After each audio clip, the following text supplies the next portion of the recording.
Bienvenue dans cet entretien Codir Communication en direct avec votre humble serviteur de tous les temps, Serge Poba. Nous allons donc recevoir Maître Foukiabelo Jean-Jacques, qui se présente comme un analyste politique par rapport à la motion de défiance qui a été adressée contre son Excellence, Monsieur le gouverneur de province du Congo central, Atou Matubwana Nkulu Kinkundi Mbote. Et aujourd'hui, nous allons un peu nous entretenir avec Maître Jean-Jacques Foukiabelo, à qui j'ai dit déjà. Alors, Maître Foukiabelo, nous sommes sans ignorer tous qu'il y a une motion de défiance qui a été adressée contre son Excellence, Monsieur le gouverneur Atou Matubwana Nkulu Kinkundi Mbote. Tout d'abord, dans l'entrée de jeu, nous voulons savoir que veut dire la motion de défiance, tout d'abord. Voilà, merci beaucoup pour ce sujet très important qui va éclairer davantage du Congo central et pourquoi pour notre population à travers la République.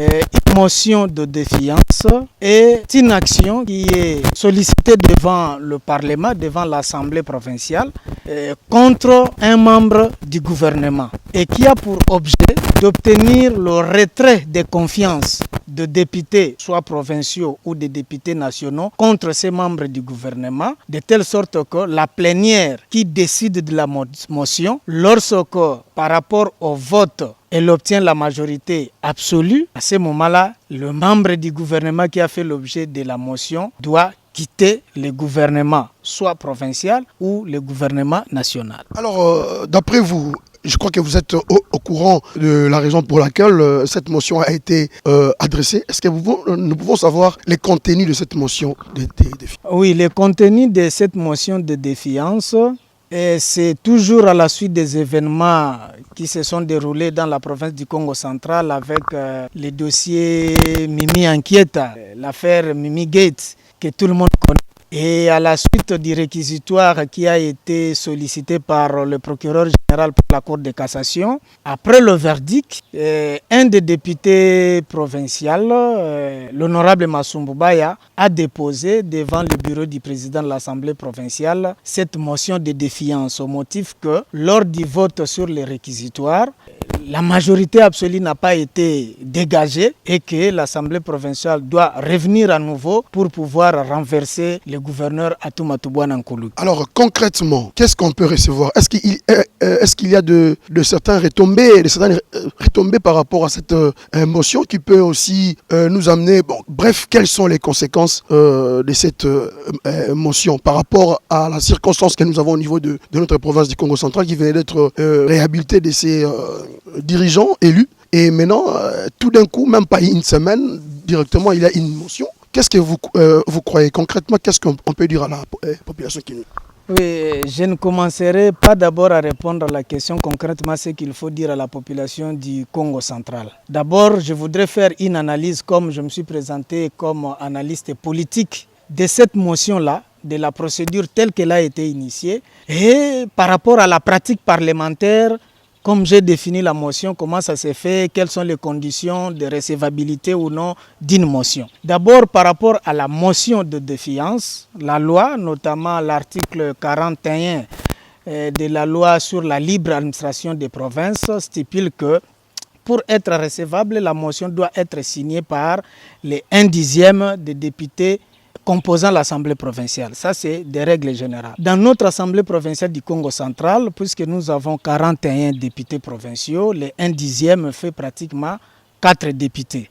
Donc, la motion de défiance, pour être recevable, doit recueillir la signature de plus ou moins 4 députés provinciaux. Dans le cas d'espèce, cette motion a recueilli 8 signatures des députés provinciaux. Et par rapport à la procédure, prévoit cette loi que je viens d'évoquer, toujours à son article 41, que la motion de défiance, le débat et les votes sur la motion de défiance doit être fait dans les 48 heures de la réception de cette motion par le président de l'Assemblée. Malheureusement, dans le cadre de la présente motion, c'est parce que je n'ai pas les éléments avec moi, mais la motion en date du 30 septembre ce contexte-là, les députés sont respectueux de la loi. Octobre, cette question-là aurait dû être débattue et votée à notre assemblée provinciale. Malheureusement, en violation de la loi, elle n'a été notifiée au gouverneur de province que le 2 décembre 2019, et donc, en principe, une telle motion est caduque. Elle ne peut pas être examinée parce qu'elle viole la loi. D'autres éléments en rapport d'une telle motion, c'est que l'on doit faire une distinction entre des censures parce que nous allons pas un membre de c'est la motion de censure qui a nommé le gouvernement provincial tombe avec lui. Vous n'allez pas dans le cas d'espèces de pratique impossible. Même si le gouverneur de province tombe, la conséquence sera le renversement du gouvernement. Irrégularité de la présente motion de défiance contre le gouverneur de province parce qu'elle aurait dû être une motion de censure et non que nous lisons le contenu de la motion. La motion dit que le réquisitoire n'a pas recueilli la majorité absolue. Là, il y a un autre problème. Et ce problème, c'est lequel?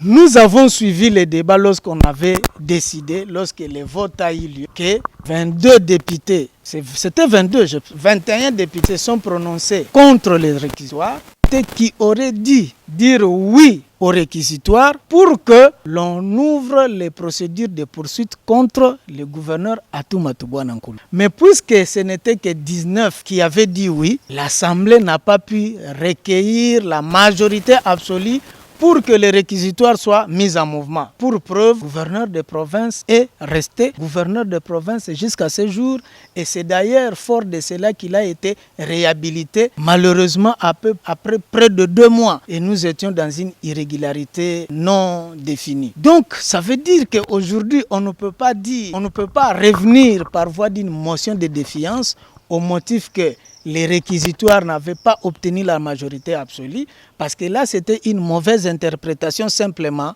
En réalité, donc, même au fond, cette motion n'est pas fondée et ne peut pas être fondée. C'est une motion qui n'a pas d'âme, qui n'a pas d'argument, qui n'a pas d'assise juridique. Alors concrètement, nous sommes arrivés presque à la fin de notre entretien, mais ce qui est vrai, que peut retenir la population? Parce qu'elle est en train de se demander, il y a une décision qui est tombée, hiérarchie avec le ministère habilité, mais ici dans l'Assemblée provinciale du Congo central, c'est une manière de pouvoir bafouer cette décision, ou bien alors c'est pour montrer qu'ils pouvaient être plus intelligents que ces ministres? Non, c'est une situation très malheureuse pour la province du Congo central. Pourquoi nous sommes en train de monter au créneau? C'est pourquoi nous nous adressons à notre population du Congo central de se lever et de voir plus loin les complots qui est en train d'être montés contre la province du Congo central. Il n'est pas normal qu'une catégorie de personnes puisse prendre en otage toute une province au détriment de sa population. Ce n'est pas normal. Donc la population du Congo central doit se réveiller, doit faire en sorte de bouter ce genre de comportement pour que ça prenne fin. On ne peut pas non plus comprendre qu'un regroupement politique, par exemple, s'acharne contre toute une province parce que l'avenir de la province dépend de ces institutions, dépend de ces animateurs qui ont un programme à exécuter pour le profit de cette population-là.